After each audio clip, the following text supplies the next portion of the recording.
hacer. Ya por nada me preocupo y me siento bien seguro porque cada día lo comienzo aquí en Ruta. En Ruta.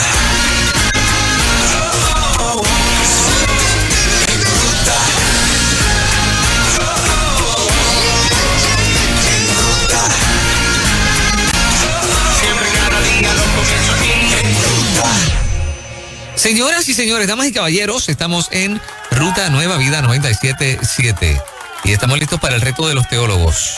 Así mismo, aquí estamos listos, preparados para este gran reto como cada semana. Nosotros, mira, hablamos acá entre nosotros. Yo que no sé si Marlene esta la va a contestar y muchachos nos deja en el terreno ahí con las ganas todavía de saber aún más.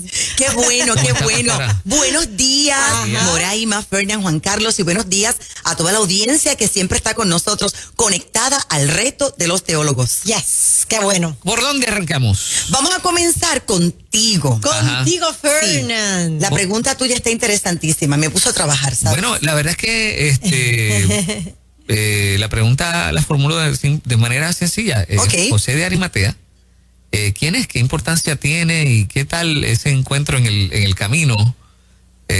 Cuénteme un poco acerca de eso. Claro que sí. Yo voy a comenzar leyendo un texto que no aparece en la palabra del Señor, pero que sí aparece en la historia. Y son las palabras, el informe que hizo Poncio Pilato luego de la muerte y resurrección de Jesucristo. Este documento aparece en la Biblioteca del Vaticano. Escucha esto. Regresé al pretorio triste y pensativo, subiendo la escalera que todavía estaba manchada con la sangre del Nazareno. Vi a un anciano en una postura suplicante y detrás de él varios romanos en lágrimas.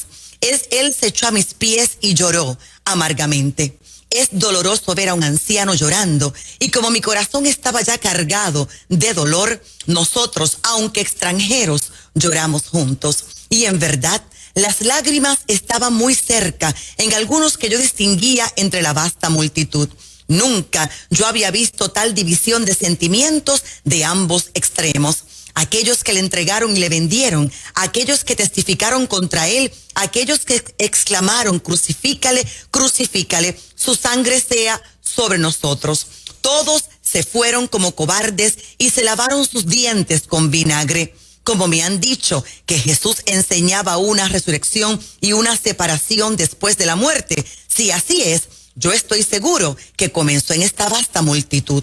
Padre, le dije al anciano después que cobré el control del habla, ¿quién es usted y cuál es su petición? Yo soy José de Arimatea, replicó él, y he venido para pedirle de rodillas el permiso para sepultar a Jesús de Nazaret. Repito, no aparece en la Biblia, pero sí aparece en la historia, en el informe de Poncio Pilato, luego de la muerte y resurrección de Jesucristo. Ahora, José de Arimatea seguramente no supo de dónde sacó tanto valor para hablar con Poncio Pilato. ¿Y por qué digo esto? Porque históricamente hablando, este gobernador romano era conocido por ser un hombre muy firme, muy fuerte y muy terco también. Sin embargo, alguien tenía que hacerlo. Alguien tenía que pedirle el cuerpo de Jesús al gobernador Poncio Pilato para poder darle un entierro digno. Y al final, posiblemente de mucho pensarlo, porque la palabra del Señor dice que se armó de valor, vamos a leerlo ya mismo, para poder hacerlo, este encuentro cara a cara no salió tan mal. Resultó mejor de lo que José de Arimatea esperaba. Después de que un oficial confirmó que Jesús estaba muerto, Pilato le concedió su petición. Así que a pesar de la profunda tristeza que sentía, José de Arimatea regresó deprisa al lugar de la ejecución.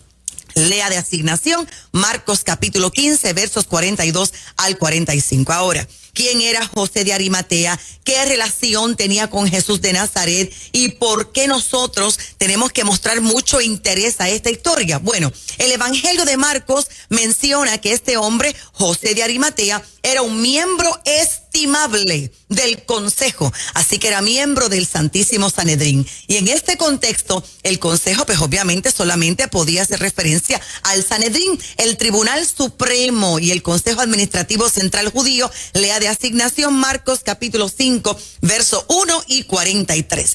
Quiere decir que José de Arimatea era un líder, era uno de los dirigentes del pueblo, lo que explica por qué pudo pedirle una audiencia al gobernador romano. Tampoco tiene que sorprendernos que era un hombre adinerado, era un hombre rico. Lea Mateo 27, 57. Ahora bien, como el grupo completo, el Sanedrín se distinguió porque estaba en contra de Jesús. De hecho, sus miembros tramaron el supuesto asesinato. Digo supuesto asesinato porque todos sabemos que Jesús es Dios Todopoderoso. Él dio su vida y la volvió a tomar. Él es el Dios, él no fue asesinado, él le entregó su vida. No obstante, dice Lucas 23:50 que este José de Arimatea era un hombre bueno y era un hombre justo. A diferencia de muchos del Sanedrín, era una persona honrada y decente, que siempre estaba esforzándose por obedecer los mandatos de Dios. También, conforme a la Biblia, esperaba él mismo el reino de Dios. Por esta razón encontramos en Marcos 15:43 y en Mateo 27:57 que entonces José de Arimatea era un discípulo secreto de Jesús de Nazaret. Amaba la verdad, amaba la justicia y le atrajo el mensaje del Nazareno, el mensaje de Jesucristo. Un poco más de José de Arimatea porque nos podemos identificar, ¿verdad?, con él. Discípulo de Jesucristo, lea Juan 19:38. ¿Pero por qué en secreto? Porque mucha gente le sirve a Dios en secreto por miedo. Y José de Arimatea sentía temor de los judíos, porque los judíos y sus compañeros despreciaban a Jesús, y él lo sabía en su mente y en su corazón, que sus compañeros no iba a temblar de la mano, no iban a dudar en expulsarlo de la sinagoga. A él solamente no, a cualquiera que confesara públicamente la fe en Jesús. Lea Juan 7:45 al 49 y Juan 9:22. ¿Y qué significaba ser expulsado de la sinagoga?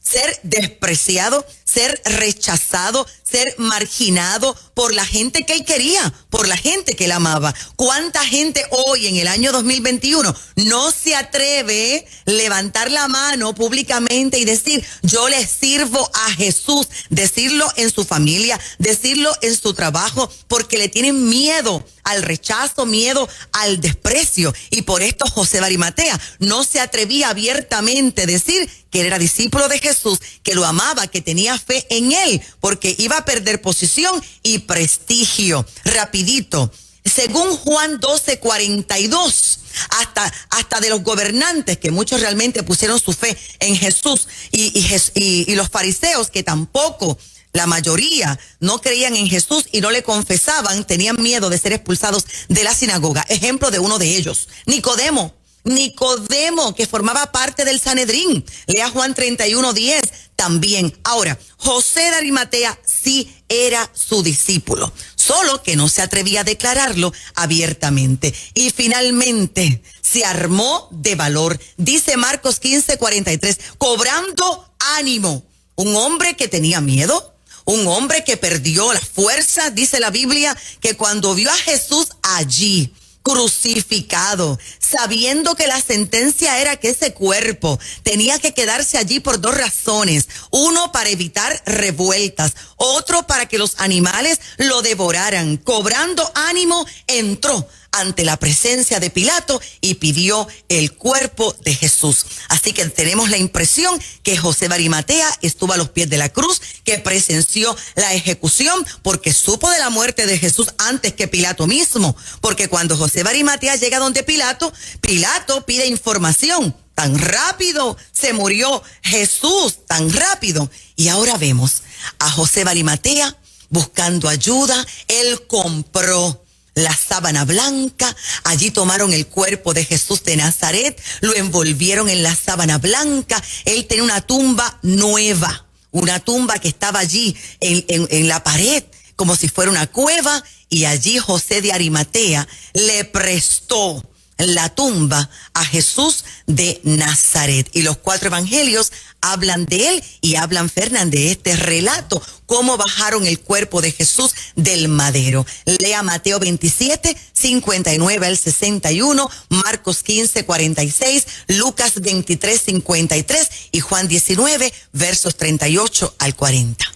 Añado un detalle que he aprendido a lo largo de esta vida cristiana de José de Arimatea, Marlene, y es que hay una profecía de Isaías 53:9, no sé si lo mencionaste. No lo mencioné. Ok, Isaías 53:9, y he escuchado cantidad de expositores que afirman de José de Arimatea, que era una persona de dinero, pudiente, porque solamente una persona pudiente podía tener un sepultura de antemano, o sea, un lugar donde iba a estar su cuerpo de antemano. Eso era para gente adinerada.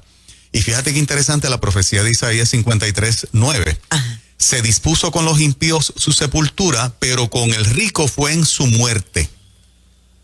Aunque no había hecho violencia ni había engaño en su boca. Eso de pero con el rico fue en su muerte, fue porque José de Arimatea, este hombre pudiente, pidió su cuerpo y finalmente el cuerpo de Jesús iba a estar en una sepultura de un rico. Exacto. Y que es el cumplimiento de esa profecía de Isaías 53:9.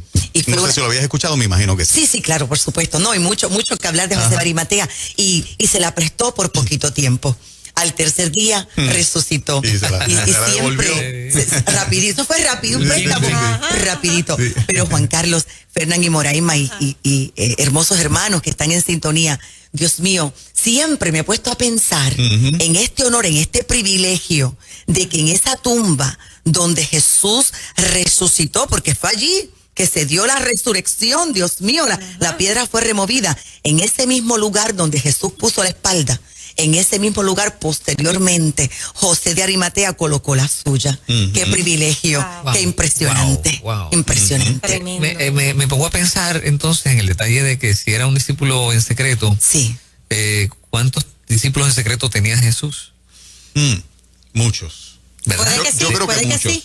Claro que sí, muchísimos. De hecho, mira, deja buscarte aquí un dato interesante, porque sabes que en estos días estamos predicando todo el tiempo de esto. Cuando se habla de las personas que se salvaron con Jesús, mira, la Biblia no llega ni a 100, mira, fueron solamente 27 almas convertidas con y por el Salvador. Ese número es demasiado pequeño, demasiado pequeño. Fueron muchísimos más los que gritaron aquel día, Hosana al Hijo de David, en la entrada triunfal.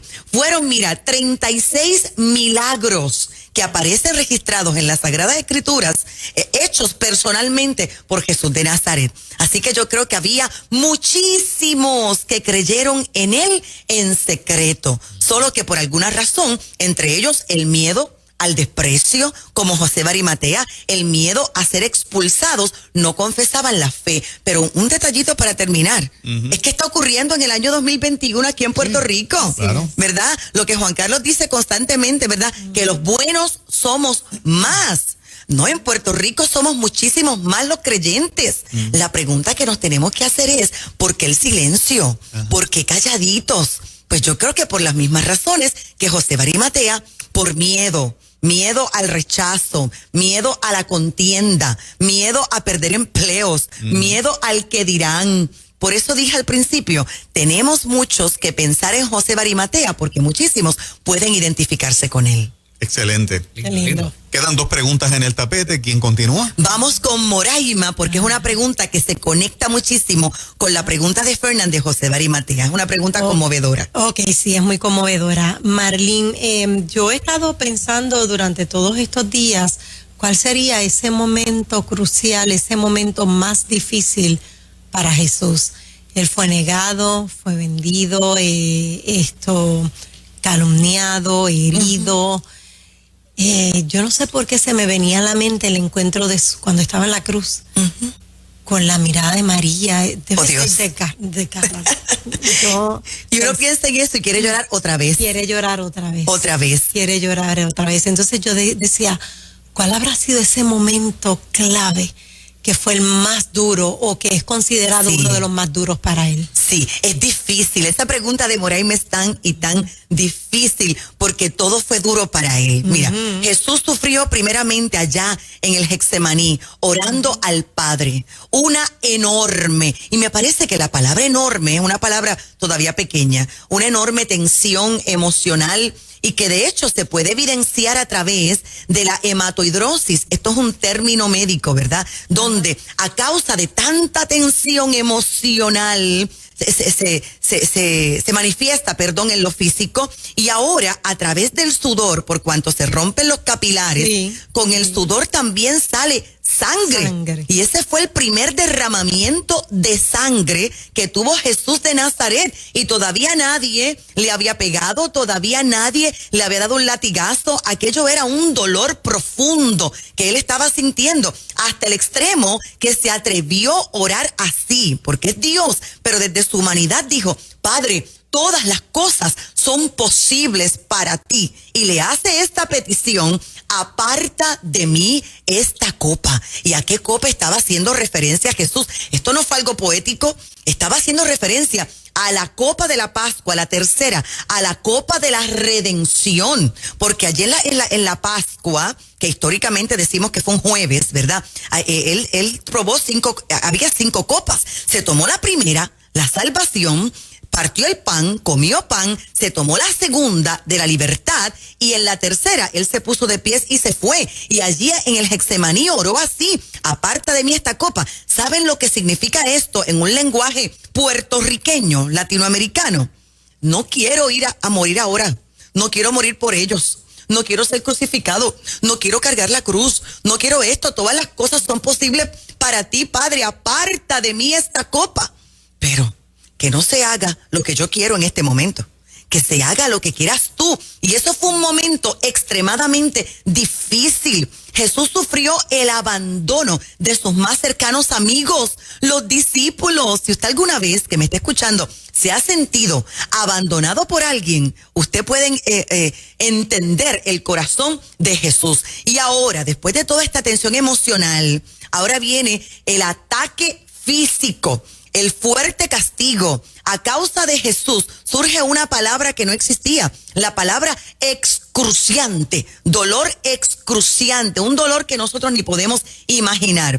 Sufrió una noche traumática, una noche desvelada, sin comer también, en ayuno, y luego obligado a caminar más de 4 kilómetros de un lugar a otro lugar para estar enfrentando calumnias, juicios que fueron injustos para él. Y ahora, esos 39 golpes en su espalda, doloroso, impresionante, clavos en sus manos, clavos en sus pies, corona de espinas, que fueron 33 espinas en su cabeza, tanto que lo lastimaron. Y finalmente, como tú dijiste, Moraima, desnudo, avergonzado, en la cruz del Calvario, siendo visto por su mamá María y las mujeres que miraban de lejos.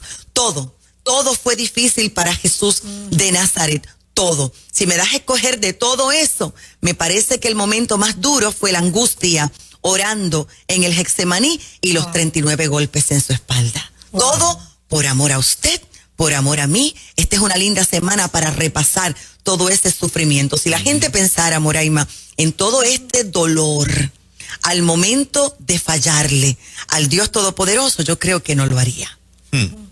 Ese padre, ¿por qué me has desamparado? Ay, Dios mío. La expectativa de un hijo, de un papá protector, de un papá que siempre está, de un papá que siempre ha estado en el rescate. Exacto. La expectativa de un hijo, no estoy diciendo que ese sea, lo que estoy diciendo es que debe ser uno de los más difíciles cuando tú tienes una relación con tu papá.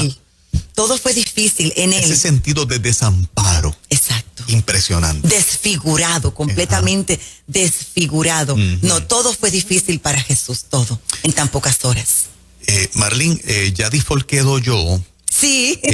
Y he estado mencionando en estos últimos días este verso de Efesios 5:11. Sí, por favor, sí. Me llama la atención, ¿verdad?, que los oyentes no quieren mucho y algunos opinan, pero yo leo una Biblia completa. Por ejemplo, yo recibí un comentario de: mantengámonos predicando a Cristo y no hagamos cuenta de lo que los políticos hacen y todo lo feo y toda la cosa, y mantengamos predicando a Cristo. Pero cuando la escritura es tan completa, claro, que el evangelio completo no solamente me mantiene predicando como prioridad a Cristo, a lo cual yo creo, porque cuando leo Efesios 5:11, la Biblia tiene un consejo para mí extraordinario y para cada cristiano. Dice, y no participen en las obras estériles de las tinieblas. Consejo para cada cristiano, claro. No participes de las obras estériles de las tinieblas, pero añade y dice, sino más bien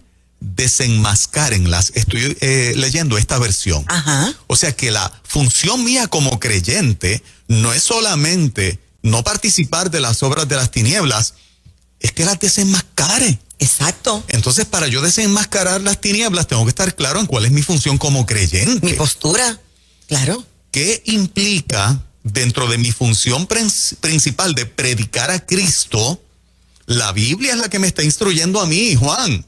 Desenmascara las obras de las tinieblas. Exactamente. ¿Qué implica todo ese desenmascarar? Porque si cojo la palabra literal, es que las tinieblas tienen una máscara para que tú no veas que están ahí, y la Biblia me está diciendo, quítale la máscara a las tinieblas. Antes de Jesús comenzar su travesía del Getsemaní hasta la cruz del Calvario, él lo que hizo fue desenmascarar y desenmascarar.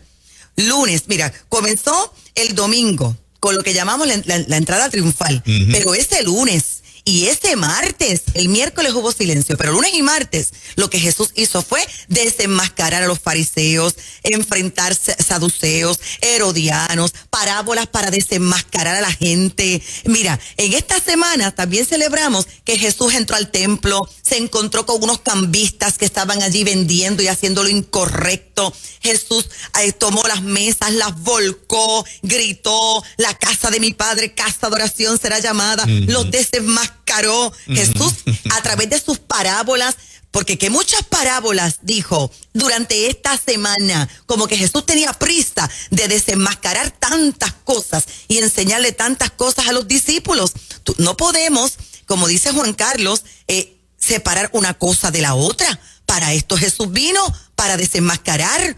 Mira, vamos a ir al contexto completo. Efesios 5, versos 3 al 4, porque Juan Carlos leyó el 11 de desenmascarar. Vamos a definir desenmascarar, quitar la máscara, descubrir los verdaderos propósitos, esencia o identidad de algo o de alguien. Colosenses dice que Cristo exhibió públicamente al diablo, públicamente lo desenmascaró, lo exhibió, triunfando sobre él en la cruz. Ahora vamos a Efesios 5, un poquito más hacia atrás, porque aquí hay un contraste entre el andar en amor y el contraste en lo que es una conducta no apropiada, no apta para un cristiano, para un creyente. Y comienza diciendo, pero fornicación y toda inmundicia o avaricia, ni aun se nombre entre ustedes, como le conviene a los santos, ni palabras deshonestas, ni necedades, ni truanerías, que no convienen, sino antes bien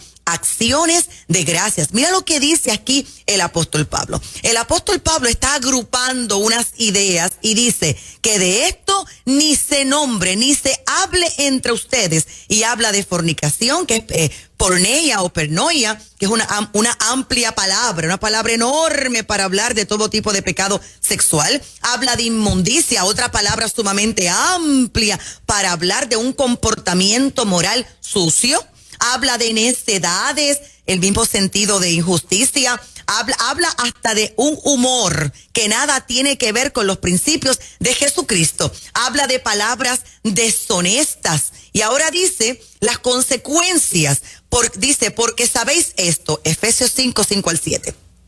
Que ningún fornicario, ningún inmundo, avaro, idólatra, tiene herencia en el reino de Cristo y de Dios. Dice que no nos dejemos engañar con palabras vanas, porque por estas cosas viene la ira de Dios sobre los hijos de desobediencia. ¿Y cómo no vamos a hablarlo? Dice, no seáis pues partícipes con ellos. Mira lo que está diciendo el apóstol Pablo. Está hablando de herencia de Dios. Está hablando aquí de la herencia de Cristo. Y ahora dice, gente que es avara, gente que es idólatra. Significativamente el apóstol Pablo dice que el avaro, por default, es un idólatra.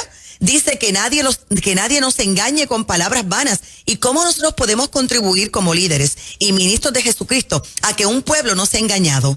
Pues desenmascarando las obras de las tinieblas. ¿Cómo podemos enseñar a la gente a no participar? Porque la gente engañada puede participar con ellos. Desenmascarando, y aquí llegué a Efesios 8-12 que acaba de citar Juan Carlos el 11. Ustedes antes vivían en la oscuridad, pero ahora, por estar unidos al Señor, viven en la luz. Pórtense como quienes pertenecen a la luz, pues la luz produce, fíjate lo que dice la Biblia, la luz produce una cosecha de bondad, rectitud y verdad. Dice, examinen siempre lo que le agrada al Señor. Bendito es el nombre de Jesús.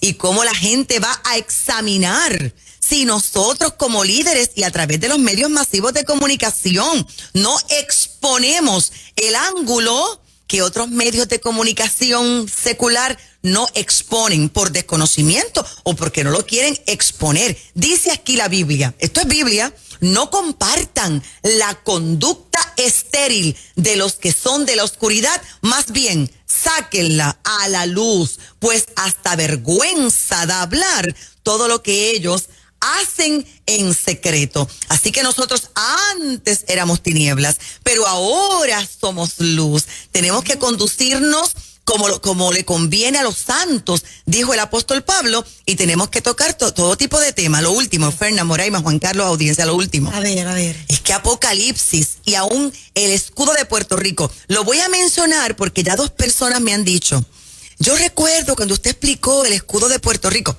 mira, el escudo de Puerto Rico tiene un cordero, que a nadie se le olvide, que ese cordero representa a Jesús de Nazaret. Nada más y nada menos. Nada más y nada menos. Y ese escudo está en el Capitolio de Puerto Rico.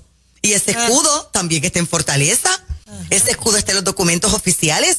Y el cordero tiene entre sus patas una bandera, que no es cualquier bandera. Es la bandera que representa a la iglesia cristiana en Puerto Rico, para que usted lo sepa. Y ese cordero, abrazado de la bandera cristiana que representa a la iglesia, está colocado, entronado sobre un libro. Y el libro tiene los 7 sellos del Apocalipsis. Y los 7 sellos son estos, anótelo.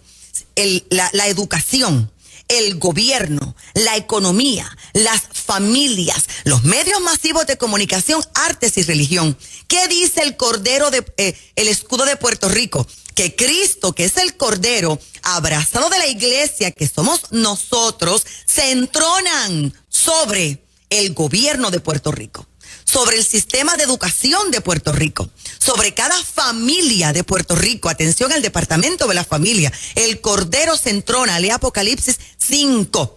El cordero que es Jesús está entronado sobre todo medio de comunicación. Esa es la voluntad del Padre Eterno. Sobre artes, sobre religión. Son 7 sellos del Apocalipsis. Y le digo más para terminar, y ocurrirá. Le guste a quien le guste, Moraima, ocurrirá. Está escrito en la Biblia, aparece el final, y es un final que nos debe traer esperanza. Todo ojo lo verá. Aleluya. Yes. Bendito Dios. Qué tremendo. Las 3, oye, estaban ahí, como tú bien dices. Claro que sí. Alineadas.